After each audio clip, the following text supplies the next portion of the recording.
በጤንነት በጣም እንግዲህ በቃ ታይፎይድ፣ የደም ማነስ፣ ታይፈስ መቼ ምን እንደነካኝ አላቅም። በሽታው የለም። በድብቅ ሊገላት ሕፃኗንም ሊገል እንደመጣ አናቅም። እኔንም ሕፃኗንም ለመግደል የመጣ ነገር ነበረ።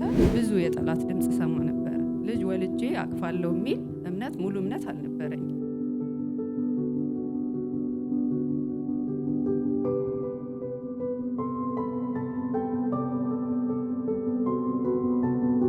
በመጀመሪያ በዚህ የተከበረ ሞት በሕይወት በሚቀየርበት በክብር አደባባይ እንድንቆም የረዳንን እግዚአብሔርን ሁላችሁም አመስግኑልን።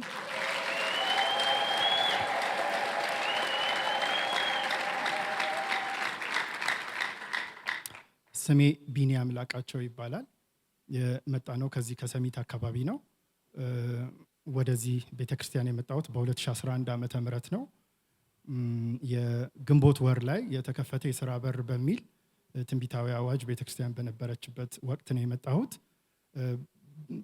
ወደዚህ ስመጣ ደግሞ ምንድን ነው ያመጣኝ? እህቶቼ ቤተሰብ ይከታተላል ይሄንን የቴሌቪዥን ቻናል እና እነሱ በጣም ይመጡ ነበር እዚህ። በኋላ ላይ እኔ ወደዚህ እንድመጣ ጋበዙኝ። አንድ አርብ ቀን እናስታውሳለሁ። ወደዛ አካባቢ ነው የተቀመጥኩት። ማለት ሰው ሁሉ በቃ በመንፈስ ቅዱስ የሚነካበት፣ አንዳንዱ በሳቅ አንዳንዱ በቃ የሚወራጭ አለ፣ የሚወድቅ የሚነሳ አለ እና ምንም ጌታን በሚያውቁ ቤት ከጥንት የሚያውቁ ቢሆኑም ቤተሰቦች ግን እንደዚህ አይነት ነገር እንዳለ እንኳን አልሰማንም። በፍጹም እንደዚህ አይነት ነገር እንደ ኤፌሶን ደቀ መዛሙርት እንዳለስ እንኳን አልሰማንም። እና ምንድን ነው የመጀመሪያ ቀኔ ነው። በቃ ያው ስም ብዙ መጥቀስ አያስፈልግም፣ ግን በነበርኩበት ቤተክርስቲያን በቃ ከበፊት እንደዚህ በቃ እንካፈላለን፣ በቃ ፕሬዝ ጋድ ብለን እንሄዳለን። ግን የሆነ ቀን እግዚአብሔር በመለኮታዊ ምሪቱ ወደዚህ ቤተክርስቲያን አመጣኝ። ከዛ በኋላ እኔ ሌሎች እንደሚሆኑት መሆን ፈለግኩኝ እና ይሄንን ፍላጎት ጌታ ወደ ውስጥ ያመጣ። ከዛ በቃ ሜምበር መሆን እንዳለብኝ አሰብኩኝ። ከዛ የሜምበርሺፕ ፎርም ሞላ። ከዛ በዚህ ቤተክርስቲያን መካፈል ጀመርኩኝ። እሁድ መምጣት ጀመርኩኝና አንድ ቀን ግን መስከረም 2012 የንጋት ዓመት ነው። በትክክል ንጋት የሆነበት እግዚአብሔር ዓመታዊ ትንቢታዊ አዋጁን የንጋት ዓመት ብሎ ባወጀበት ጊዜ በትክክል ለእኔ ብቻ የታወጀ እስከሚመስል ድረስ በቃ ህይወቴ በደንብ ነው የነጋው። በደንብ ነው የነጋው። ጌታ ይባላል።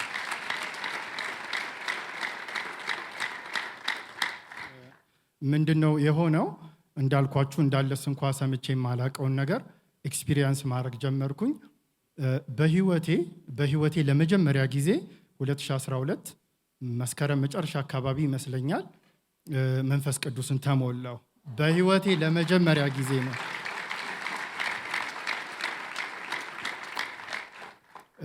ያንን የመንፈስ ቅዱስ ሙላት በጣም አሁን ላይ ሳስበው የምታውቁት ነው። በጣም የምታውቁት ነው። በዛ ጊዜ ምን ያደረገኝ እንደነበረ ብዙዎቻችሁ የምታውቁት ነው። ግን ምንድነው መሞላት፣ እግዚአብሔር የመሙላት ችግር የለበትም። ግን ከተሞላም በኋላ ያንን ፈንድ የተደረገ ግሬስ ምንድነው የምንሰራበት የሚለው ነው። እኔ እንደውም በጣም በቃ እያልኩኝ ነበረ እና በቃ ጌታ ይጠብቅብኛል። ኢቭን ፓስተር የራሱ ይሄ ልጅ በቃ ምንድነው ምን ሰራ እስቲ ይሄ ብሎ የሚጠብቅብኝ ይመስለኛል። የመጣ ነው እንደ ፋሚሊ ለመመስከር ነው። ግን ይሄ እሷን ከማወቄ ከማግባቴ በፊት የነበሩ ናቸው እና ያኔ 2011 አካባቢ ስመጣ በጣም ትንሽ ነገር ነው። ጉባኤውም ኮሪያዎችን መተው የሄዱበት ወቅት ነው። 10ኛ ዓመት አኒቨርሰሪ የዛ አካባቢ ነው እና ያኔና አሁን ያለኝ ግሬሱን እንተውና ፊዚካሊ ራሱ እኔ በጣም ተለውጫለሁ። አሁን ላይ በጣም ብዙ ፊዚካሊ ራሱ ማለት ነው። እና ያኔ ምንድነው ይፈጠር የነበረው? ያንን የመንፈስ ቅዱስ ሙላት በየሳምንቱ ሰው በየሳምንቱ ይሞላል። በየጊዜው በቃ እኔ ብቻ ካልመጣው ነው ማለት ሞላው። በቃ ከመጣው እሞላለሁ። እና ምንድነው ይሆን የነበረው? በዛ ዓመት በዛ የ2012 ዓመት ይሄንን መንፈስ ከተሞላው በኋላ አይቼ ማላቀው የእግዚአብሔር ቃል ረሃብ ገባብኝ።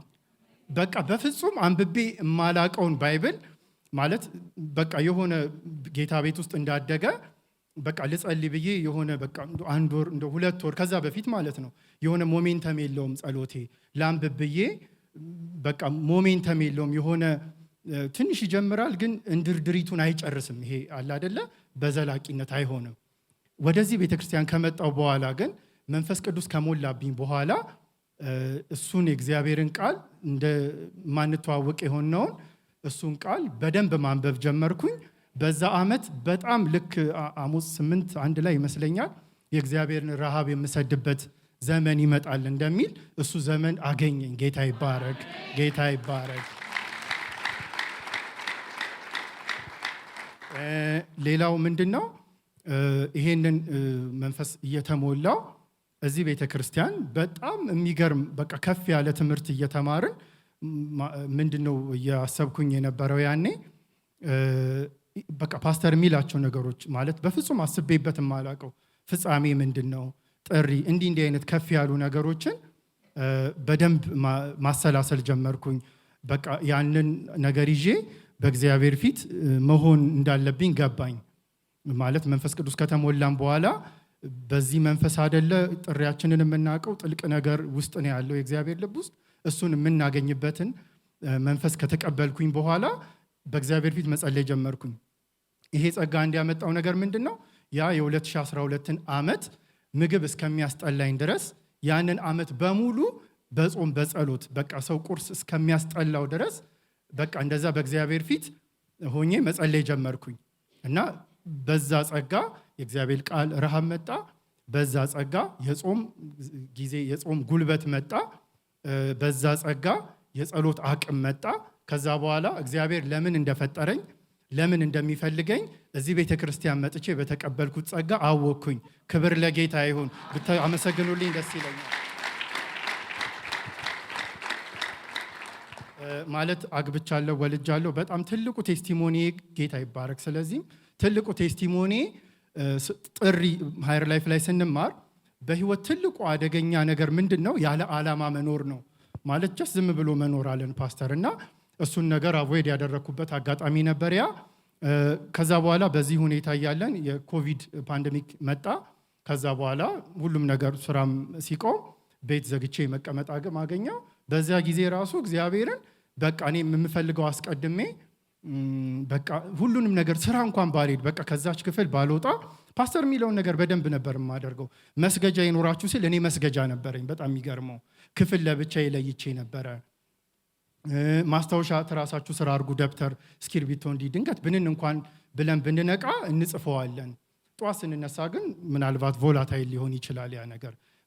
እችን ሁሉ እያንዳንዷን አደርግ ነበር እና የምባለውን ነገር የማደርግበት አቅም ሰጥቶኝ ነበር ይሄ ጸጋ። ጌታ ይባረክ። እና ምንድነው ከዚህ ጋር ተያይዞ በዛ ጊዜ የሆነው በዝጉ ጊዜ በደንብ ጌታ ረዳኝ። በቃ በደንብ የሆነ በአለት ንቃቃት ውስጥ ሆኜ በደንብ እግዚአብሔርን በቃ ኤክሰርሳይዝ የማረግበት እሱን ፕራክቲስ የማረግበት ጌታን በግል ይሄ ከስብከት ከምን ባለፈ በደንብ ኤክስፔሪንሺያል የሆነ ነገር እሱን መለማመድ ጀመርኩኝ። ከዛ በዛው ዓመት ደግሞ እዚሁ ቤተክርስቲያን ጌታ አገልግሎትን በር ከፈተልኝና ስቲል እያገለገልኩበት ያለሁበት ማለት ዚስ ዴይስ የምታውቁት ነው። ሰው አንድ ቤተክርስቲያን 2 ወር ማይቀመጥበት ጊዜ ነው። በጣም ከባድ ነው አይደለም? 7 ዓመት ማገልገል በጣም የማይቀመጥበት ጊዜ ነው። እና እኔ ግን በዚህ እንትን ያኔ በቢሮ በተሰጠኝ አሳይመንት እስከ ዛሬ ድረስ የማገለግልበትን ጸጋ እየተካፈልኩኝ ነበር ያኔ። እሱ ጸጋ እስከ ዛሬ እያገለገልኩኝ እንድቆም አድርጎኛል። ይሄን በዚህም እግዚአብሔርን አመስግኑ።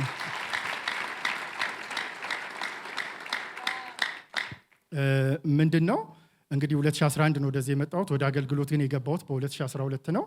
እና እንግዲህ ይሄ ጸጋ በዚህ አልቆመም። እስካሁን በማገለግልበት በዚህ አገልግሎት ዘርፍ ውስጥ እንግዲህ 7 ዓመት አካባቢ አገልግያለሁ። ከ2012 ጀምሮ እስከ 18 ምንድነው በዚህ ውስጥ ያስተዋልኩት አንድ ትልቁ ነገር እግዚአብሔር በጣም እንደሚጠብቅ ማለት የምንመዘግባቸው ሰዎች አሉ። ተዛዝለን ነው የምናስገባቸው፣ እንዲህ አቅፈን ነው፣ ብዙ ንክኪ አለ።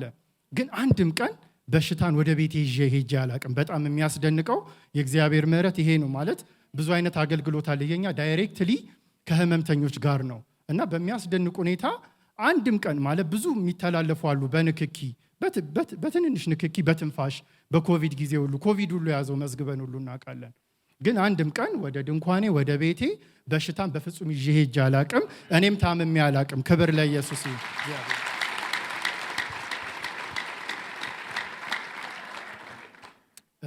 ሌላው በጣም ብዙ ነው። እኔ የተደረገልኝን እያንዳንዱን ነገር በነግራችሁ ሮብ ማታ ነው የምትወጡት ከዚህ።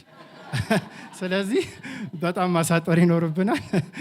ምንድነው እየሆነ የነበረው? በጣም የእግዚአብሔርን መንፈስ እንደዛ በምነካበት ጊዜ ሳናቀው የእግዚአብሔር መንፈስ ይነካናል። ግን እኔ ሆን ብዬ በቃ እግዚአብሔር ሰው ሲያልፍ ሆን ብዬ ራሴን ክፍት አደረግ ነበረ። በጣም የሚገርመኝ ይሄ ነው። እና እግዚአብሔር በቃ በሞኝ ብዙ ቼክ አደረገው ነበር እኔ ራሴ። እሺ አሁን ለመባ ሲጸልይ ብዬ ሁሉ ተነክቼ አውቃለሁ። በጣም ቼክ እያደረጉ በእውነት ነው የምላችሁ። እና በቃ ሲያልፍ ኦን ፐርፐዝ ነው የማደርገው። በጣም ገብቶኝ እና ይሄንን ጸጋ እየተካፈልኩኝ እስከ ዛሬ ድረስ በዚህ ቤተክርስቲያን አለው። ይሄ በግል ይሄን ጸጋ ካገኘው በኋላ ያለው ለውጥ ነው። ሌላው ለውጥ ምንድን ነው?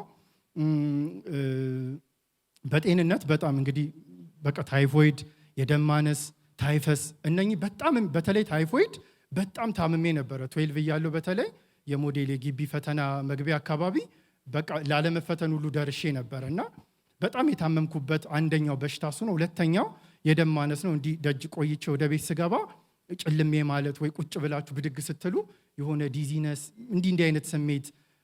ሌላው ታይፎይድ ነው። ያው ግቢ የነበራችሁ ታውቁታላችሁ። ታይፈስ ማይታመም የለም። በጣም ኖርማል ነው ካምፓስ። እና እነኚህ ነገሮች ቁጭ ብዬ እዚህ በመማር እኔ ሲያልፍ ልነካ የመባ ሲጸልይ ልነካ ብዬ ተሞልቼ አውቃለሁ። ይሄኛውን ግን አሁን ሲመጣ ለታይፎይድ ብዬ አላቅም። ነገር ግን ቁጭ ብዬ ስማር ቁጭ ብዬ እግዚአብሔርን ቃል እየሰማው እጅ እየተጫነብኝ በቃ ፓስተር ዞር ሲል በሚያገኘኝ ግሬስ ብቻ መቼ ምን እንደነካኝ አላቅም። በሽታው የለም። ሃሌሉያ።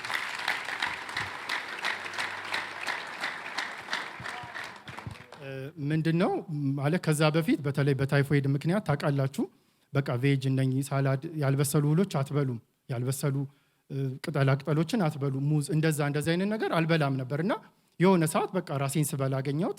ቼክም ሳደርግ እነኚህ ህመሞች በፍጹም የሉም።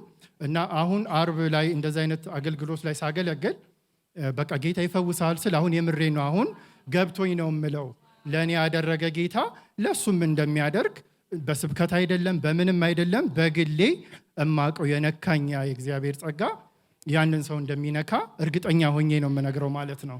ጌታ ይባረክ። ይሄ በእንደዚህ ሁኔታ እንዳለ እንግዲህ ከዛ በኋላ በቃ ማለት መንፈስ ቅዱስ ሲወርድ እነኚህ ነገሮች ሁሉ ያንን ጸጋ እየተቀበልኩኝ አደርግ ነበረ። ከዚህ ጋር ተያይዞ ላገኘሁት ሁሉ የምመሰክርበት ድፍረት በቃ ማለት ስራ ቦታዬ ላይ ራሱ በድንገት ከመቀየሬ የተነሳ ማለት በቃ ብዙ እንደዛ የሆነ በቃ ቴስታችሁ ሲቀየር ሰዎችንም ሰምሃው አቮይድ ታረጋላችሁ። እና በቃ ስራ ቦታ እንደውም የሆነ ለአንዳንድ ጉዳዮች ሰዎች ሲመጡ በቃ ወይ መዋጮ ምናምን እንደዚህ ይዘው ሲመጡ 3-4 ቢኒያሞች ስራ ቦታ ላይ ስለነበረን የኔን ስም ቢኒያም ብለው ምን ብለው ለይተውታል? ፓስተር ብለው ለይተውታል። በእኔ ያህል ከመቀየሬ የተነሳ ማለት ነው። በቃ እዛ አካባቢ በፍጹም ያቁኝ በነበረ ማለት ስሜን ጌታ ቀየረው ማለት እያልኳችሁ ያለው ነገር ይገባችኋል ብዬ አስባለሁ። ጌታ ይባረክ። እግዚአብሔር በዚህ መንገድ እስካሁን ሲረዳኝ ቆይቷል። ከዚህም በኋላ አቤኔዘር ሆኖ ረዳን። ሌላው ምንድነው ወደዚህ በጣም አጠር ለማድረግ ወደዚህኛው ቴስቲሞኒ እንደ ቤተሰብ ወደ መጣንበት ስንሄድ ደግሞ ምንድነው 5 ወር አካባቢ እሷ በድንገት ነፍሰ ጡር ከሆነች በኋላ 5ኛ ወሯ ላይ የሆነ ከባድ ሆድ ቁርጠት መጣባት። ያ ከባድ ሆድ ቁርጠት ምንድነው በቃ ማለት በጣም በቃ መሬት ላይ ያስተኛት ማለት ይቻላል። ከዛ ምንድነው ምናምን ብለን ወደ ሆነ የሕክምና ተቋም ሄደን ቼክ ተደረገች። በቃ ደህና ነሽ፣ ግን ትንሽ የደም ግፊት ያሳያል፣ በቃ ማኔጅ አርጉት ምናምን ብለው ላኩን። ወደ ቤት ሄድን።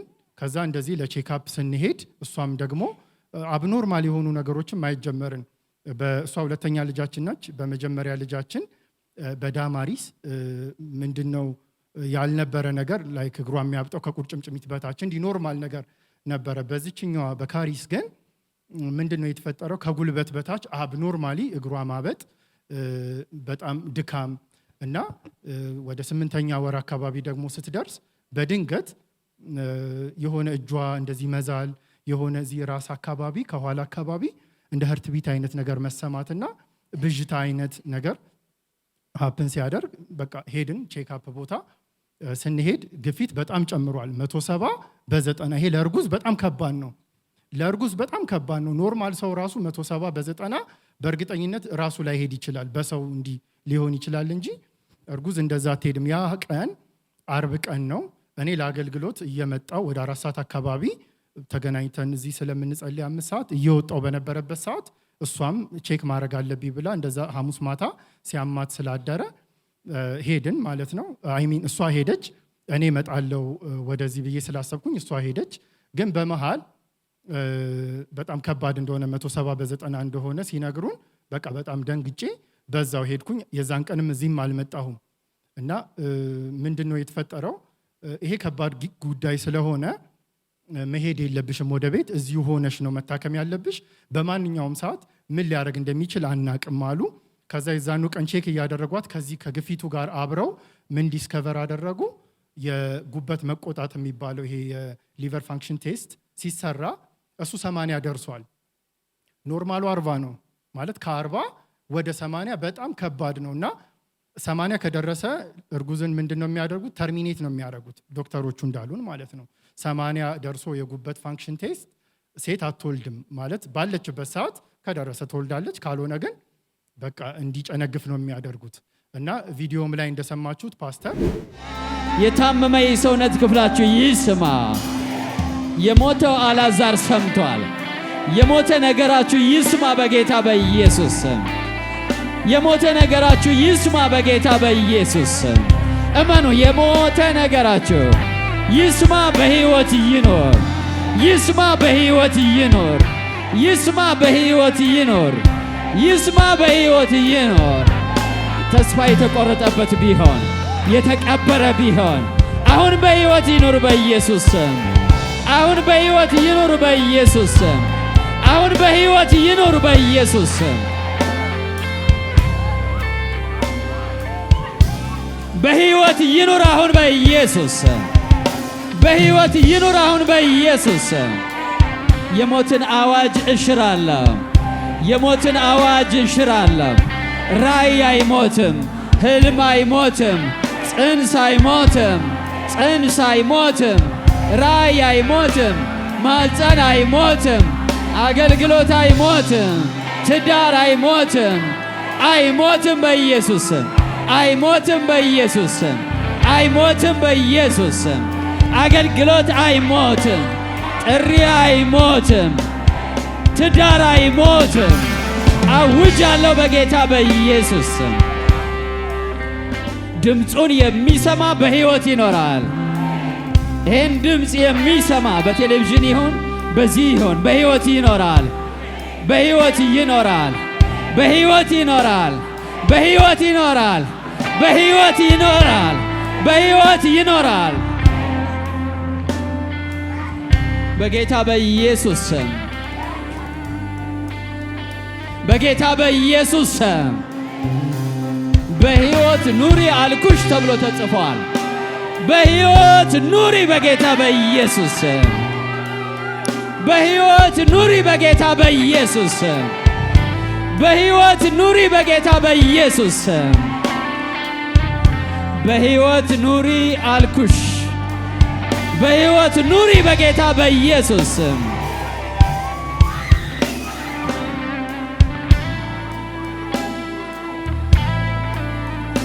በጌታ በኢየሱስ ስም በህይወት ኑሪ በጌታ በኢየሱስ ስም ይሄን ድምጽ የምትሰሚ በህይወት ኑሪ ይሄን ድምጽ የምትሰማ በህይወት ኑር በሆስፒታል ውስጥ ሆነ ባልጋ ቁራኛ ያለ ይሆን አሁን በህይወት ኑር በኢየሱስ ስም በደዌ አልጋ ላይ ያለ በህይወት ኑር በጌታ በኢየሱስ ስም ይሄን ድምጽ በሽታ አይቋቋመው ይሄን ድምጽ አጋንንት አይቋቋመው አንቺ ሴት አትጨነግፊም እያለ በጣም ይናገር ነበረ ኤኒዌይስ ግን የዛን ቀን አርብ ምንድነው የሆነው እሷ እዛው እንድትቀር ተደረገች። በቃ አልጋ መያዝ አለባችሁ ተባለ። በጣም አስደንጋጭ ነው። 170 በ90 እና የጉበቱም ጉዳይ በጣም አለ። እሷም አልፎ አልፎ እንደዚሁ ቼክ ታደርገው ነበር። ግን አሁን በድንገት ከፍ ብሏል። በጣም አስደንጋጭ ነው። እንቅስቃሴ ምናምን ሁሉ እንደ መጀመሪያ ልጃችን አትሰማም። በጣም ስሎ ነው እንቅስቃሴ። ከዛ በቃ እዚሁ መታከም አለብሽ ተባለ። እዛው ሩም መያዝ እንዳለብን ነገሩን፣ ያዘን። እንደዛ ሆኖ እየተከታተሉን መርፌ፣ በተለያየ ትሪትመንት የደም ግፊቱ እየተስተካከለ በሚፈልጉበት መጠን ብቻ እንዲቀመጥ አደረጉት። ማለት ወደ 140 አካባቢ 130 አካባቢ እዛ አካባቢ ፍላክቹዌት እንዲያደርግ፣ ያው ኮንስታንት ሊሆን አይችልም፣ ግን እዛ አካባቢ ፍላክቹዌት እንዲያደርግ አደረጉት። የጉበቱ ግን በጣም ቀስ እያለ ነው የሚወርደው። ከባዱ ደግሞ እሱ ነው። ከእርግዝና ጋር የተያዘ የደም ግፊት ማለት ፕሪክላምሺያ የሚባል በሽታ ነው የሚያመጣው። ይሄ ደግሞ ምንድን ነው? ደም ከደም ጋር ግንኙነት ያላቸውን ኦርጋኖች በሙሉ፣ ጉበት አንዱ ነው፣ ልብ አንዱ ነው፣ ኢቭን ወደ ኩላሊት ይሄዳል እና በጣም አደገኛ ነው። ብዙ ጊዜ እናት የምትሞትበት አጋጣሚ ነው ይሄ እና እነሱ ወዲያው ተርሚኔት የሚያደርጉት እናትየዋን ለማዳን ነው። እና ጉበት በጣም ቀስ እያለ እየተስተካከለ መጣ። የደም ግፊቱም ወደ 140 አካባቢ ወረደ። በኋላ ላይ ግን ይሄ አርብ ነው የሆነው። ቅዳሜን እሁድን እንዲህ እየተመላለሱ ካዩን በኋላ ሆስፒታሉን በጣም የሚገርም ሆስፒታል ነው። ካዩን በኋላ የእንሽርት ውሃ ቼክ ላርጋት ብሎ ሰኞ ዶክተሯ መጣ። 11 ሰዓት ሊሆን 10 ጉዳይ ላይ ለ11 ጉዳይ ላይ መጥቶ አንዴ ሊያት አለ እና በዛ ሰዓት ወደ አልትራሳውንድ ስንሄድ ረዥም ሰዓት ነው የፈጀው። ዶክተር ምንድን ነው? ሰላም አይደለም። አይ የእንሽርት ውሃ ቼክ እያደረግኩ ነው አለኝ። ከዛ በኋላ ሲያይ የእንሽርት ውሃ የሚባል ኦልሞስት የለም ማለት ይቻላል። ከመጠኑ በጣም ወርዷል። ጉበቱ ተስተካክሏል። የደም ግፊት ወርዷል። ይሄ በሽታ ግን ሲያልፍ ይሄንን አይነት ችግር ጥሎ አለፈ። ከዛ በኋላ አሁኑኑ መውለድ አለብሽ አለ። ማለት አሁኑኑ እያላት ነው። ኢማጅን ለእርጉዝ ሳይኮሎጂካሊ አልተዘጋጀችም። ፊዚካሊ መዘጋጀት ይፈልጋል፣ ስፒሪቹዋሊም እንደዛው። እና በቃ እኔ ያልኩት ዶክተር መጀመሪያ ሄደን ሩማችን ጸልየን መምጣት ይኖርብናል አልኩትና ከዛ በፊት ግን 5 ወር ላይ ይቅርታ፣ በጣም 5 ወር ላይ ይሄ ሁሉ ነገር ሳይጀምር አንድ ቀን ሌሊት ምን አየው? እኔ ከዚህ ከአገልግሎት አርብ ቀን ሄጄ ማታ ሌሊት ነው አንድ ህልም አየው። ምንድን ነው የሆነው? አንድ በጉበት በሽታ የሞቱ ሴትዮ አውቃለሁ። በጉበት በሽታ በጣም በከባድ ስቃይ የሞቱ ሴትዮ አውቃለሁ። እና ሌሊት ተኝተን ፊቷ የእሷን ሴትዮ ፊት ይመስለኛል። ኦኬ ብዬ ያቺ ሴትዮ ሞታለች ገባኝና መጸለይ ጀመርኩኝ። እንግዲህ ለሞት የመጣ ነው። ፓስተርም ሲል እንደሰማችሁት አትሞችም፣ ጭንገፋ አይሆንም እያለ ይጸልይ ነበር። እና የእንሽርት ውሃው እየቀነሰ ሲመጣ አሁን ውለጅ ያለ ሄድን፣ ጸልየን። አኖይንቲንግ ኦይል ለቤተ ክርስቲያናችን ነበረ። ሆዷን እየቀባን ጸለይን አብረን ሁለታችን። ከዛ የሆነ ሰዓት ላይ ሄድን ገባን። እሷ ከሆነ ደቂቃ በኋላ ወጣች። ህፃኗ ወደ ማሞቂያ ክፍል መግባት ያስፈልጋታል ተብሎ በ8 ወሯ እንድትወልድ ተደረገ። በዚህ ሁሉ ጊዜ ውስጥ ግን እግዚአብሔር ያደረገው ትልቅ ነገር ምንድን ነው? እኛ ግፊት እንዳለ አናቅም፣ ጉበቷን እንደምትታመም አናቅም። የእንሽርት ውሃም እንደዚህ ይሄን ያህል ጊዜ በድብቅ ሊገላት ህፃኗንም ሊገል እንደመጣ አናቅም። እና እኔ ያንን ህልም ብቻ ካየሁ በኋላ እንደዚሁ ጸልያለሁ። ነገር ግን ይሄ የሆነው መቼ ነው? ጥቅምት ወር ላይ ነው። ጥቅምት ወር ደግሞ የምታስታውሱ ከሆነ የእግዚአብሔርን ድምፅ የመስማት ወራችን ነበረ እና በዛ ወር እግዚአብሔር አትሞችም እንዳለ ድምፁን አሰማን። በዛ ወር ጭንገፋ አይሆንም አለ። ዛሬ እናትም ልጅም በሰላም በዚህ ቆመን እየመሰከርን አለ።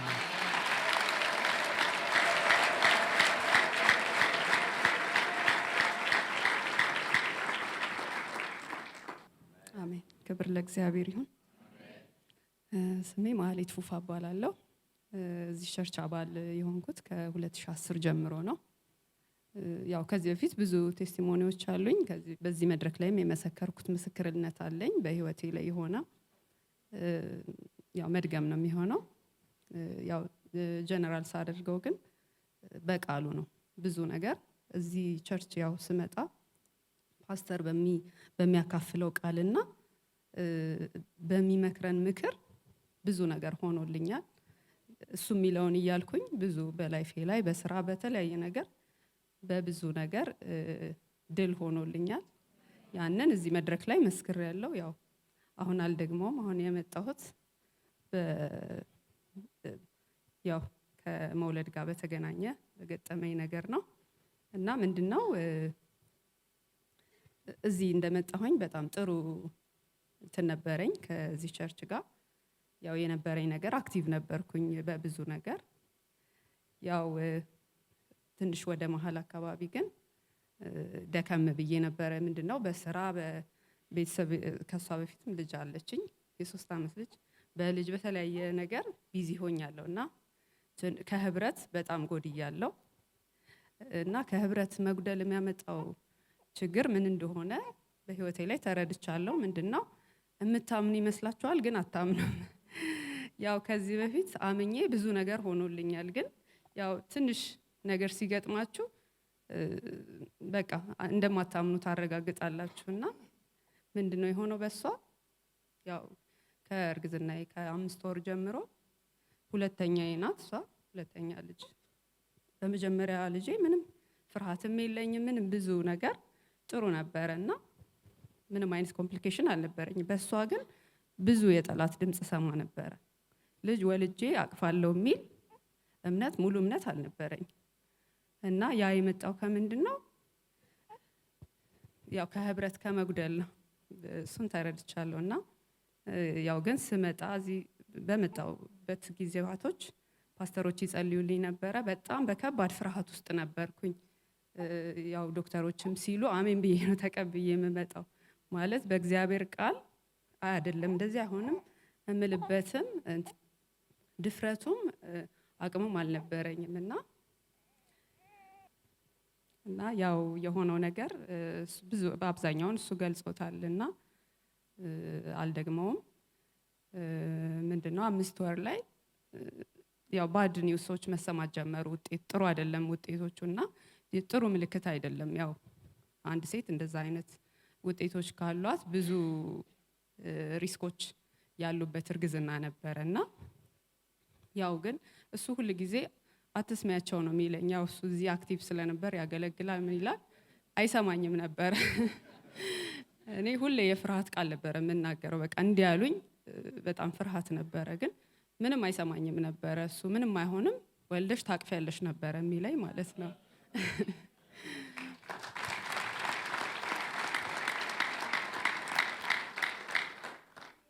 እና ያው ብዙ ባድ ኒውሶች ነበሩ እና እዚህ ከሆስፒታል ከመግባቴ ከ1 ሳምንት በፊት ሙሉ ምርመራ ያው እግሬ ያብጥ ነበር ብዙ ስሜቶች ስለነበሩ ሙሉ ምርመራ አድርጌ ነበርና እዛ ላይ የሚያሳዩት 4 ምናምን ውጤቶች በጣም ጥሩ አልነበሩምና በጣም ልቤ ስብር ብሎ የሆነ አርብ ቀን መጥቼ ነበረ።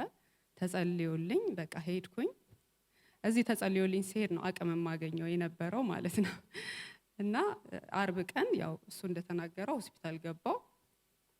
ሆስፒታል ሲሄድ በቃ አትመለሽም ወደ ቤትሽ በዚሁ ነው የምትወልጁ ተባልኩኝ። ያው ደግሞ እሷ በጣም ይሄ ፕሬሸር ካለ የልጆች ኪሎም አይጨምርም እና ኪሎም 2 ኪሎ አይሞላም ነበረ እና እሱም አንድ ትልቅ ሪስክ ነው ለህፃናት እና ያም ነገር ስለነበረ በቃ በሰላም ልጄን አያታለሁ በቃ የሚል እንትን አልነበረኝ እና የዛን ቀን የገባው ቀን እሱ ያው አገልጋዮች እዚህ አብረውት የሚያገለግሉትን በቃ ጸልዩልን ብሎ እንደ ሸክም ሰጥቷቸው ወደ እኔ መጣ እና የዛን ቀን በቃ ፓስተር በተደጋጋሚ አትሞችም እያለ ሲጮህ ነበር። ጭንገፋ አይሆንም እያለ እንዳያችሁት ሲጮህ ነበረ። ለሞት ነበረ የመጣው። እኔንም እሷ ህፃኗንም ለመግደል የመጣ ነገር ነበረ። ብዙ ኦርጋኖች ፌል አድርገው በዚህ ፕሪክላምሺያ የሚባለው እንትን ያው ትንሽ ትሪት ካልተደረገ ምንድነው ጉበት፣ ኩላሊት ኤቭሪቲንግ ፌል አድርጎ እናትን የሚገድል በሽታ ነው። ያው ህፃኗን ጭምር ማለት ነው እና ያው ጠላት ያቀደው እቅድ አልሆነም። እግዚአብሔር ያለው ሆኗል። ያው እሷ ጤነኛ እቺን የመሰለች ልጅ ወልጄ በዚህ ጉባኤ ቆሜያለሁ።